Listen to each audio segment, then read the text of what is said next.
This week on Now Here with Chris and Kell. We tried everything: twisting, pushing, thrusting, lubrication, talking dirty to it.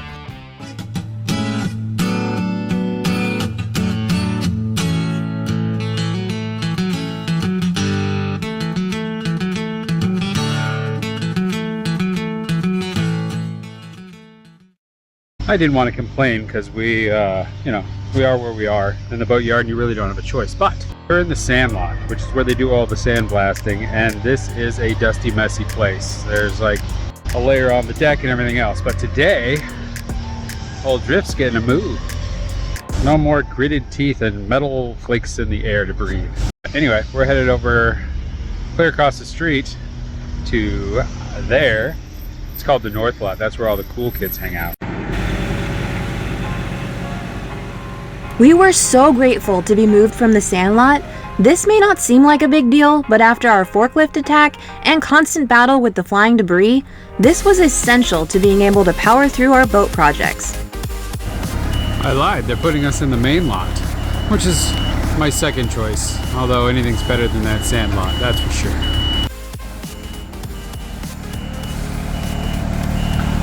There's the new home.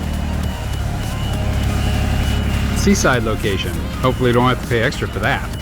With Drifter in his new habitat, now snug as a bug, we were able to safely keep working away in the yard. Well, the boat is moved and tucked in, so I took off to go see if I can't track down our shaft. I talked to the guy this morning and he said he'd be ready at 3. I guess it was more like noon that I talked to him, and he said it'd be ready at 3. So I'm gonna go get it. It is almost exactly 3:02. So I have about a 50-50 chance of it being ready to go. But I really wanna make sure it's still on that lathe and I can see how true it spins. It would really suck to get it and have it still have a bit of a wobble.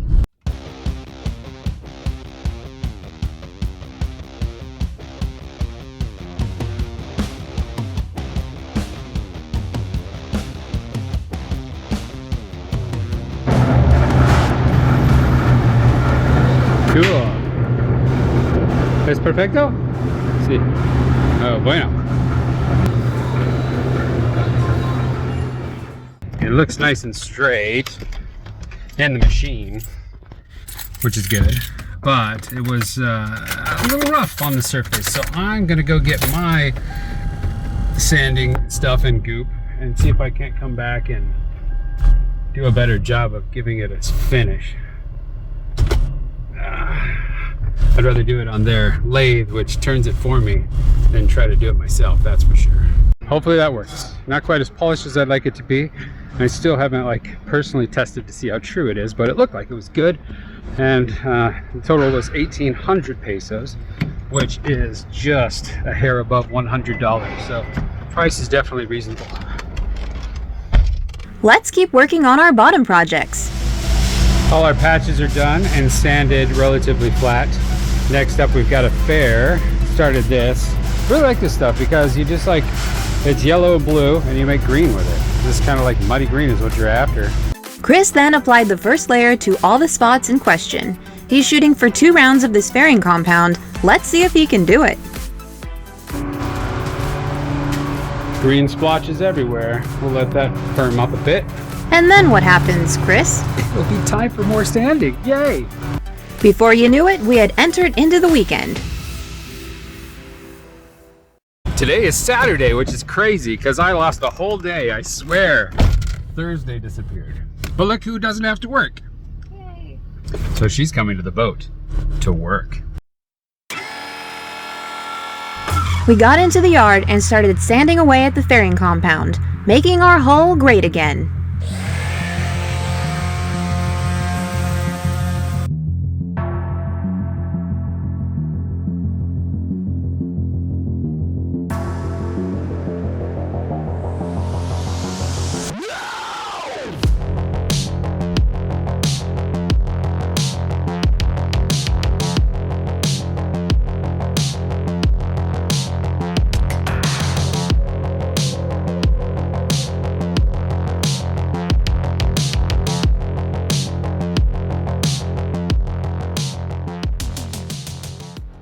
Guess what I'm making? thickened epoxy. Yeah. That smell is all too familiar. This is just for you, Kel. Oh, I doubt that. Sure it is. You're like, oh, doesn't that need something? I was like, I didn't even think of that. I'll mix up a batch of thickened epoxy and put it in that hole. Your technique is quite good. Yeah, I love to practice. After Chris epoxied, he then applied 4 layers of biaxial fiberglass.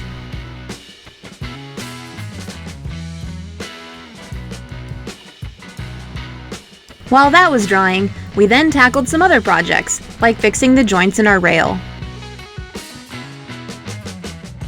Nothing a little thickened epoxy can't fix.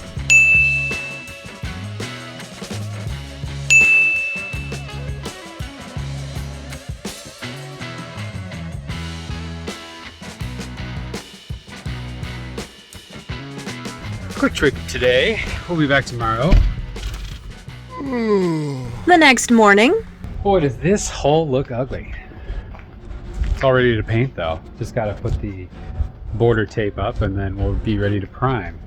See how attractive we can make it. Won't be flawless, but it'll be a heck of a lot better than this. the goal for today is to complete 4 coats of primer. We know from our refit phase how critical proper prep is for a painting project, so Chris was very diligent about wiping everything down with acetone.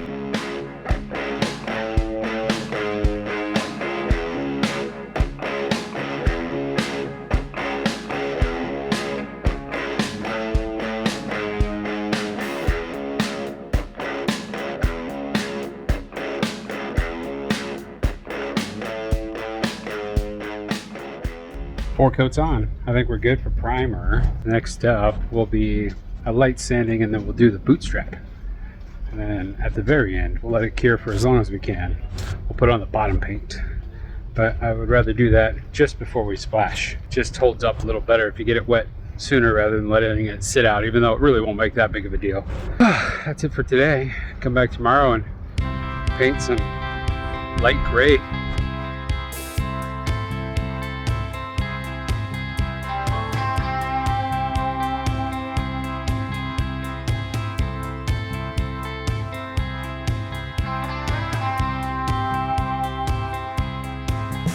Another day in the yard means more sanding and painting. Time for coat number 2. We kind of like scotch padded all of this and then wiped it down with acetone. Now we're ready for coat 2. You have to wait 16 hours between coats to make it shiny and beautiful. We're using this wet edge stuff in Kingston Gray, but we also mixed in some black to darken it up a bit. Because Kelly didn't like how light this was. I like it. Looks great. Chris and I then went around the entire boat, rolling and tipping the final coat of our bootstrap.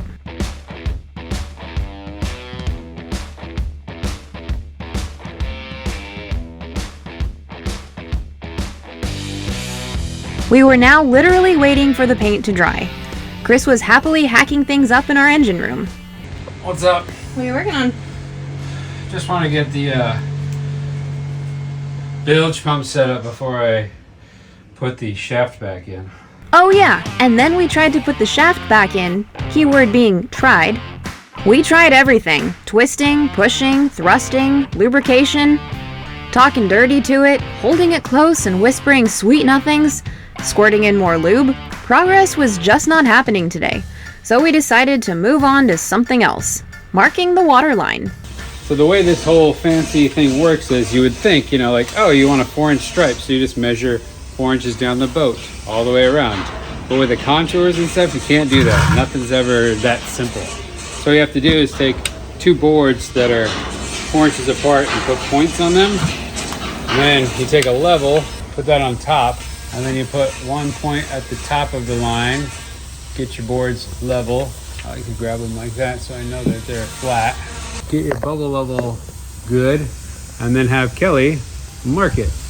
And that gives you 4 inches vertically all the way around the boat. And that's what we proceeded to do, all the way around the boat. The next day, Chris had figured out that the collar for the prop shaft was also bent.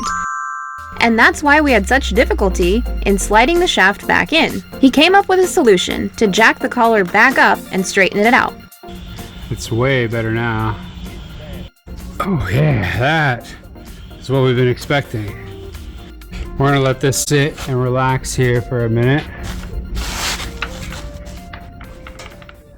Well, so far this morning, pretty great news.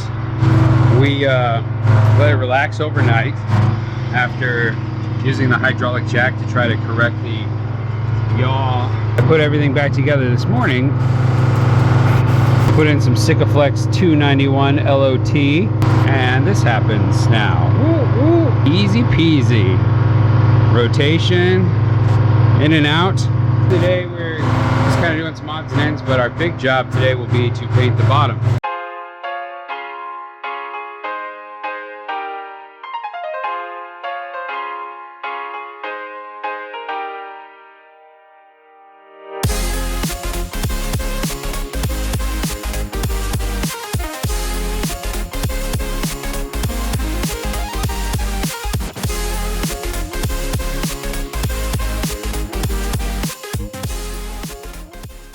This side's all black, which is great.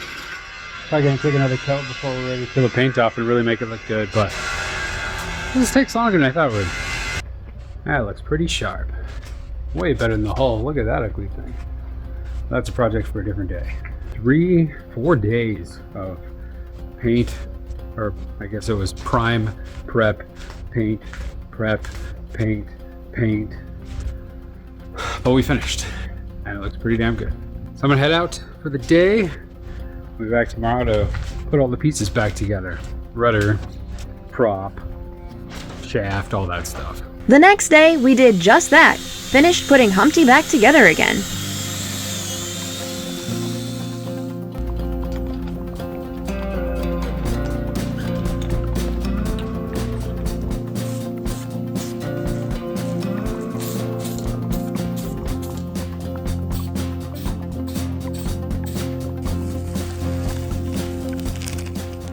Well, Drifter's about as ready as I can make him to go back in the water. We are propellered, ruddered, undercoated. The underwater lights have a metal bottom coat paint on them, and so does the propeller. A little less pretty than it used to be. Hopefully this keeps the barnacles off. Everything seems to be back in good shape. We got a new anode here. All the through holes are clear. Yeah, it's ready to go back in the water. There's some projects to do topside, like the solar panel and things like that, but I think we're gonna get splashed here in 2 or 3 days. Pretty happy with how everything turned out though. Come on, lady.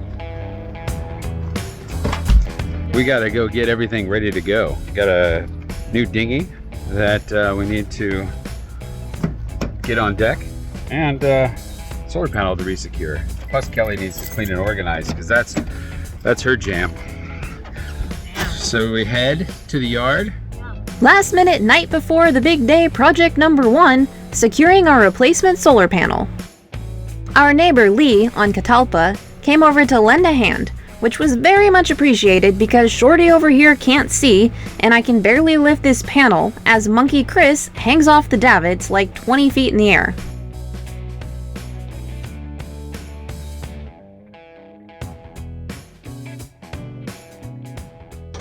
Why are we doing this at night, Kelly, when there's a whole day full of sun? Why are we doing this at night? Because it's a solar panel. Well, you don't want to hook it up while it's under power, under load. I could have thrown a blanket over it, but I figured I'd just come out here and... Yeah, but this part of the process? I needed a second set of hands. Could you believe it? Yeah, I can. I was I working even needed all a day. third set of hands for a second. Yeah. Fortunately, we have that. We kept working into the night, finished installing our solar panel, and raised the new dinghy up onto our davits. Then we went home for an anxious night of sleep before tomorrow's big splash. Drifter is as ready as he's gonna get for splashing, as far as I can tell.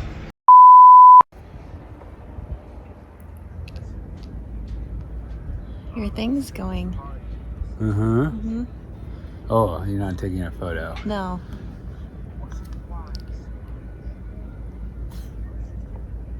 eat it. No.